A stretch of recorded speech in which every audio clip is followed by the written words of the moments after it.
उमर अब्दुल्ला को लेकर इंजीनियर रशीद ने एक बड़ा स्टेटमेंट दिया है। ये स्टेटमेंट आप सबको सुनना चाहिए और इंजीनियर रशीद ने ये स्टेटमेंट दिया क्यों है, इसके पीछे की आपको वजह भी बताते हैं। आपने देखा कि फर्स्ट कैबिनेट मीटिंग की बात करते हैं, उसमें रेजोल्यूशन पास हुआ कि स्टेटहुड का दर्जा जो है वो बहाल किया जाना चाहिए और इसके लिए उमर अब्दुल्ला जो है वो दिल्ली की दूरी को भी तय करने के लिए जो है वो रजामंद है और इस रेजोल्यूशन को लेकर वो प्रधानमंत्री मोदी के पास पहुंचेंगे।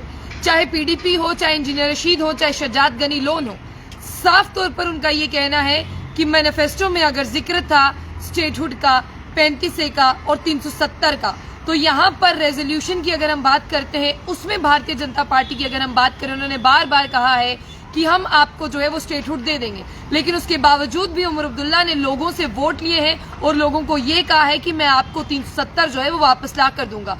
फिर उनके रेजोल्यूशन में 370 और 35A का जिक्र क्यों नहीं है? इसी पर इंजीनियर रशीद ने ये कह दिया जब वो एक सम्मेलन में थे, यानी एक लोकल गैदरिंग में थे। उन्होंने कहा कि भारतीय जनता पार्टी के हाथों नेशनल कॉन्फ्रेंस और उमर अब्दुल्ला जो है वो खेले जा रहे हैं और यहाँ पर ये देखने वाली बात बनती है। उन्होंने ये कहा कि देखिए, मुझे तो ऐसा लगता है जो नेशनल कॉन्फ्रेंस को वोट मिला है वो भी बीजेपी की वजह से वोट मिला है और बीजेपी और ये पर्दे के पीछे एक नजर आते हैं। बहुत से लोग अभी इस वीडियो को देख रहे होंगे, उन लोगों का यहाँ पर जो है व्यू बहुत ज्यादा जरूरी है, उन लोगों की राय बहुत ज्यादा जरूरी है।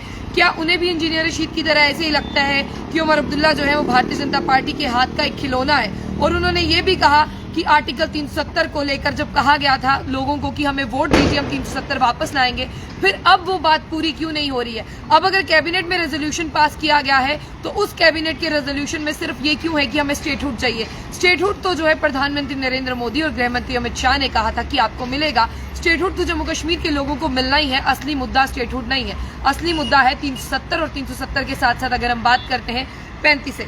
और साथ ही साथ आपको ये भी बता दें कि उन्होंने ये भी कहा कि अब लोगों के वोट लेने के बाद जो है उमर अब्दुल्ला अपनी बात से जो है वो पीछे हट रहे हैं। उमर अब्दुल्ला को चाहिए कि अपनी बात को वो पूरा करें। देखिए, इंजीनियर रशीद हो, उमर अब्दुल्ला हो, महबूबा मुफ्ती हो, शहजाद गनी लोन हो, इनकी फाइट जिस मर्जी चीज से चल रही हो, लेकिन आपने देखा कि 370 के मुद्दे पर एक नजर आते हैं, 35A के मुद्दे पर एक नजर आते हैं, स्टेटहुड के मुद्दे पर एक नजर आते हैं।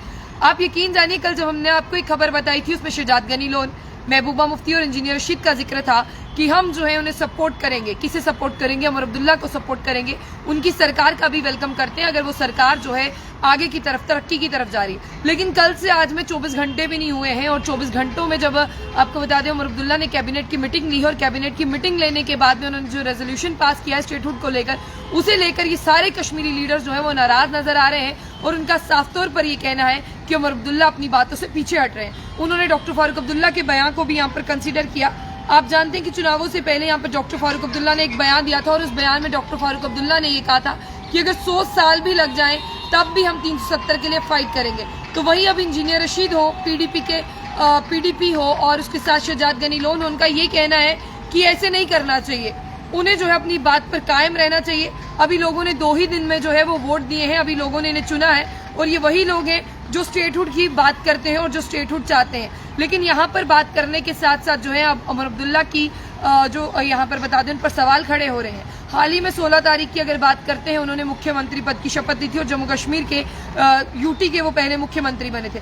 लेकिन अब बातें जो है वो बहुत ज्यादा उलझ रही हैं। जिस तरह से कश्मीरी लीडर्स ही कह रहे हैं कि वो हमें जो है जिस तरह से उन्हें 370 जो है वो वापस लाना चाहिए, 370 को वापस लाने के साथ साथ जो है रियासत का दर्जा तो हमें मिलकर ही रहेगा। इसीलिए अब उमर अब्दुल्ला को उन सबके सवालों के जवाब देने होंगे, क्योंकि जो ये कहते हैं उसे जनता सुनती है और जनता अगर सुनती है तो जनता उन पर भरोसा भी करती है। तो ऐसा ना हो कि अभी अभी जो सरकार में आए हैं जनता उन पर भरोसा ना कर पाए। तो 370 पर उमर अब्दुल्ला का क्या एक स्टैंड है? उमर अब्दुल्ला को जो है वो खुलकर बात करनी चाहिए, ऐसे तीनों लीडर्स का कहना है। अब देखते हैं आने वाले समय में उमर अब्दुल्ला जो है वो क्या कहते हैं।